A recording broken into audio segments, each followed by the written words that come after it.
Hello, we're back, and we're in a different room, and we're about to think and grow rich, even more than we already have. How are you? I hope you're good. Or bad, whatever you need, baby.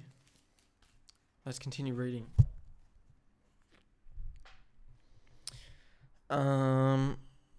We finished with a little poem last time that ended with, I worked for a menial hire, only to learn dismayed that any wage I could have asked of life, life would have willingly paid. And from that we have the next chapter, the next sub-chapter at least, which is called Desire Outwits Mother Nature. Yeah, cool. As a fitting climax to this chapter, I wish to introduce one of the most unusual persons I've ever known. I first saw him a few minutes after he was born. He came into the world without any physical sign of ears, and the doctor admitted, when pressured for an opinion on the case, that the child might be deaf and mute for life. I challenged the doctor's opinion. I had the right to do so. I was the child's father. I too reached a I had the right to do so. I was the child's father. I too reached a decision and rendered an opinion, but I expressed the opinion silently in the secrecy of my own heart. In my own mind, I knew that my son would hear and speak. How? I was sure there must be a way, and I knew I would find it. I thought of the words of the immortal Emerson. The whole course of things goes to teach us faith. We need only obey. There is guidance for each of us, and by lowly listening, we shall hear the right word.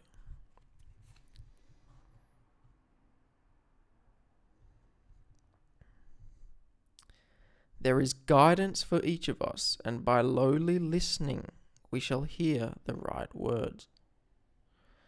The right word in this case, desire, more than anything else. I desired that my son should not be a deaf-mute, and from that desire I never receded for a second. What could I do about it? Somehow I would find a way to transplant into that child's mind my own burning desire for ways and means of conveying sounds to his brain without the aid of ears. As soon as the child was old enough to cooperate, I would fill his mind so completely with a burning desire to hear that nature would, by methods of her own, translate it into a physical reality. All this thinking took place in my own mind, but I spoke of it to no one. Every day I renewed the pledge I had made to myself that my son should not be a deaf-mute. As he grew older and began to take notice of things around him, we reserved that he had a slight degree of hearing. And when he reached the age when children usually begin talking, he made no attempt to speak, but we could tell by his actions that he could hear certain sounds slightly. That was all I wanted to know. I was convinced that if he could hear even slightly, then he might develop still greater hearing capacity. Then something happened which gave me hope. It came from an entirely unexpected source. An accident that changed a life is our next subheading. We bought a phonograph, and the child heard the music for the first time. He went into ecstasies and promptly appropriated the machine. On one occasion, he played a record over and over for almost 2 hours, standing in front of the phonograph with his teeth clamped on the edge of the case. The significance of this self-formed habit of his did not become clear to us until several years afterwards, for we had never heard of the principle of bone conduction of sound at that time. Shortly after he appropriated the phonograph, I discovered that he could hear me quite clearly when I spoke with my lips touching his mastoid bone at the base of the skull. Having determined that he could hear the sound of my voice plainly, I began immediately to transfer to his mind the desire to hear and speak. I soon discovered that the child enjoyed bedtime stories, so I went to work creating stories designed to develop in him self-reliance, imagination, and a keen desire to hear. A keen desire to hear.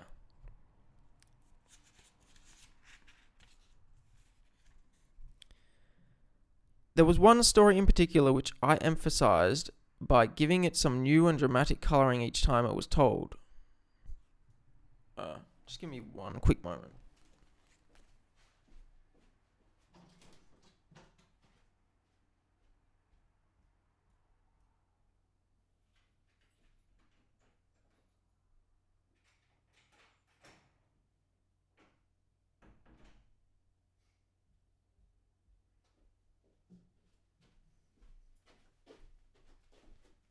Sorry, I thought someone was at the door.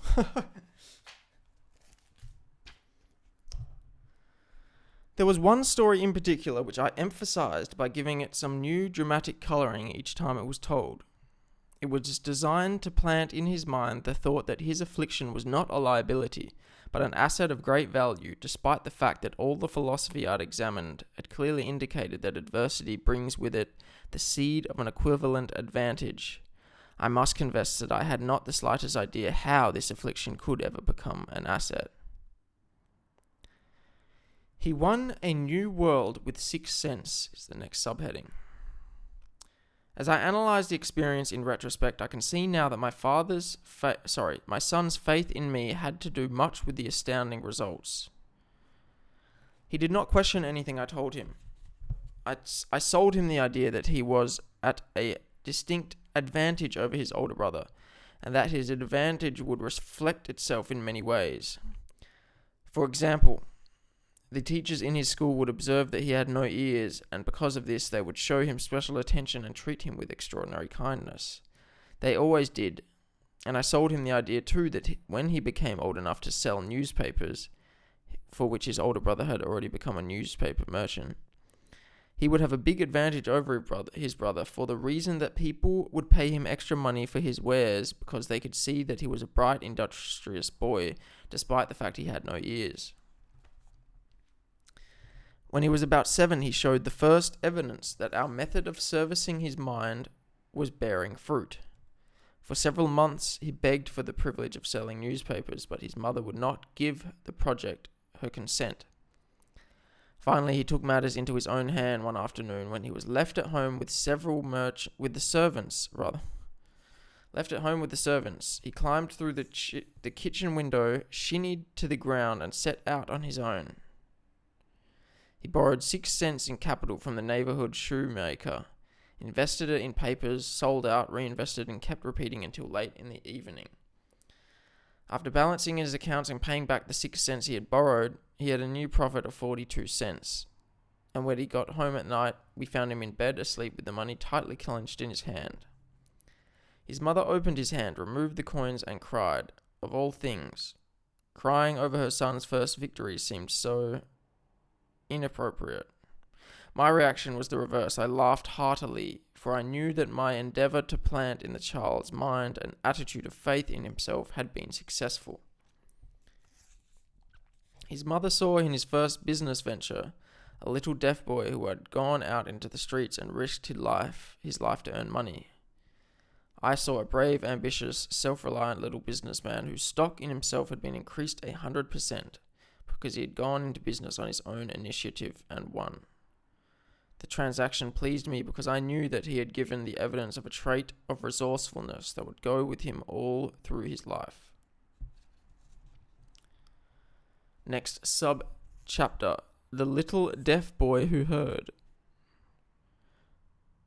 The little deaf boy went through the grades, high school, and college without being able to hear his teachers except when they shouted loudly at close range. He did not go to a school for the deaf. We would not permit him to learn the sign language. We were determined that he should live a normal life and associate with normal children, and we stood by that decision, although it has cost us many heated debates. Although it has cost us many heated debates with school officials. It is interesting, the author's use of the word normal here in terms of normal life and normal children, but we can get at least what he's talking about. A life where the child can hear and speak rather than being a deaf mute. While he was in high school, he tried an electric hearing aid, but it was of no value to him. However, during his last week in college, something happened which marked the most important turning point of his life. Through what seemed to be mere chance, he came into possession of another electrical hearing device, which was sent to him on trial. He was slow about testing it due to his disappointment with a similar device. However, finally he picked the instrument up and more or less carelessly placed it on his head, hooked up the battery, and, as if by a stroke of magic, his lifelong desire for normal hearing became a reality. And for the first time in his life, he had heard practically as well as any person with normal hearing. Overjoyed because of the changed world which had been brought to him through his hearing device, he rushed to the telephone, called his mother, and heard her voice perfectly. The next day, he plainly heard the voices of his professors in class for the first time in his life. And for the first time in his life, he could converse freely with other people without the necessity of their having to speak loudly. Truly, he had come into possession of a changed world. Desire had commenced to pay dividends, but the victory was not yet complete. The boy still had to find a definite practical way to convert his handicap into an equivalent asset. How are we doing so far? We talking about the deaf child. It's very interesting, learning how through bone conduction initially that he learned to hear. Biting onto the old record player. Next subchapter, Thought That Works Miracles. Hardly realizing the significance of what had already been accomplished, but intoxicated with the joy of his newly discovered world of sound, he wrote a letter to the manufacturer of the hearing aid, enthusiastically describing his experience. Something in his letter caused the company to invite him to New York. When he arrived, he was escorted through the factory, and while talking with the chief engineer, telling him about his changed world, a hunch, an idea, or an inspiration, call it what you wish, flashed into his mind. It was this impulse of thought which converted his affliction into an asset, destined to pay dividends in both money and happiness to thousands for all time to come. The sum and substance of that impulse of thought was this. It occurred to him that he might be of help to the millions of deafened people who go through life without the benefit of hearing devices, if he could find a way to tell them the story of his changed world. For an entire month, he carried on an extensive research during which he analyzed the entire marketing system of the manufacturer of the hearing device and created ways and means of communicating with the hard of hearing all over the world for the purpose of sharing with them this new discovery. When this was done, he put into writing a 2-year plan based upon his findings, and when he presented the plan in the company, he was instantly given a position for the purpose of carrying out his ambition. Little did he dream, when he went back to work, that he was destined to bring hope and practical relief to thousands of deafened people who, without his help, would have been doomed forever to deafness. There is no doubt in my mind that Blair would have been a deaf mute all his life if his mother and I had not managed to shape his mind as we did. When I planted in his mind the desire to hear and talk and to live as a normal person, there went with that impulse some strange influence which caused nature to become bridge builder and span the gulf of silence between his brain and the outer world. Truly, a burning desire has devious ways of transmuting itself into physical equivalent. Blair desired normal hearing, and now he has it. He was born with a handicap which might easily have sent one with a less defined desire to the street with a bundle of pencils and a tin cup. The little white lie I planted in his mind when he was a child, by leading him to believe his affliction would become a great asset, which he could capitalize, had just justified itself. Verily, there is nothing... had justified itself. I'll just read that again. The little white lie I planted in his mind when he was a child, by leading him to believe his affliction would become a great asset... Well, it's not a white lie. Which he could capitalize, has justified itself. Verily, there is nothing right or wrong which belief plus burning desire cannot make real. There is nothing right or wrong, which belief plus burning desire cannot make real. These qualities are free to everyone.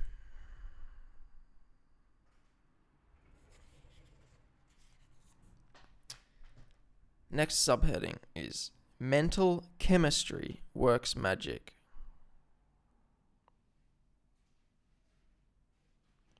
Hang on, before we even go to the next chapter, just that the last sentence of that one is very important. There is nothing right or wrong which belief plus burning desire cannot make real. These qualities are free to everyone. There is nothing which belief plus burning desire cannot make real. Mental chemistry works magic. One short paragraph in a news dispatch concerning Madame Schumann Heink gives the clue to this unusual woman's stupendous success as a singer. I quote the paragraph because the clue it contains is none other than desire. Early in her career, Madame Schumann Heink visited the director of the Vienna Court Opera to have him test her voice, but he did not test it. After taking one look at the awkward and poorly dressed girl, he exclaimed none too gently, "With such a face and no personality at all, how can you ever expect to succeed in opera? My good child, give up the idea, buy a sewing machine and go to work. You can never be a singer." Never is a long time. The director of the Vienna Court Opera knew much about the technique of singing. He knew little about the power of desire, when it assumes the proportion of an obsession. If he had known more of that power, he would not have made the mistake of condemning genius without giving it an opportunity. Several years ago, one of my business acquaintances became ill. He became worse as time went on and finally was taken to the hospital for an operation. The doctor warned me that there was little, if any, chance of my ever seeing him alive again, but that was just the doctor's opinion. It was not the opinion of the patient. Just before he was wheeled away, he whispered feebly, "Do not be disturbed, Chief. I'll be out of here in a few days." The attending nurse looked at me with pity, but the patient did come through safely. After it was all over, his physician said nothing but his own desire to live had saved him. He never would have pulled through if he had not refused to accept the possibility of death. I believe in the power of desire backed by faith because I have seen this power lift people from lowly beginnings to places of wealth and power. I've seen it rob the grave of its victims, and I've seen it serve as the medium by which men staged a comeback after having been defeated in 100 different ways. I've seen it provide my own son with a normal, happy, successful life, despite nature's having sent him into the world without ears. How can one harness and use the power of desire? This has been answered through this and the subsequent chapters of this book. Through some strange and powerful principle of mental chemistry which she has never divulged, nature wraps up in the impulse of strong desire that something which recognizes no such word as impossible, and that accepts no such reality as failure. I'll read that last sentence one more time. Through some strange and powerful principle of mental chemistry, which she has never divulged, she being nature here, nature has wrapped up in the impulse of strong desire, that special something which recognizes no such word as impossible and accepts no reality as a failure.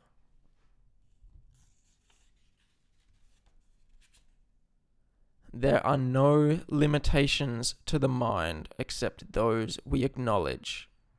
Both poverty and riches are the offspring of thought. That is the end of chapter 2 on desire. There are no limitations to the mind except those we acknowledge. That is the chapter right before chapter 3, which is on faith, which we'll read next time. There are no limitations to the mind except those we are willing to acknowledge. So let's not acknowledge anything like impossible. Thank you, family. Much love for being here. I appreciate you all so much. Let's keep on learning. Let's keep up this stride. I appreciate you so much. Have a good night or a good day.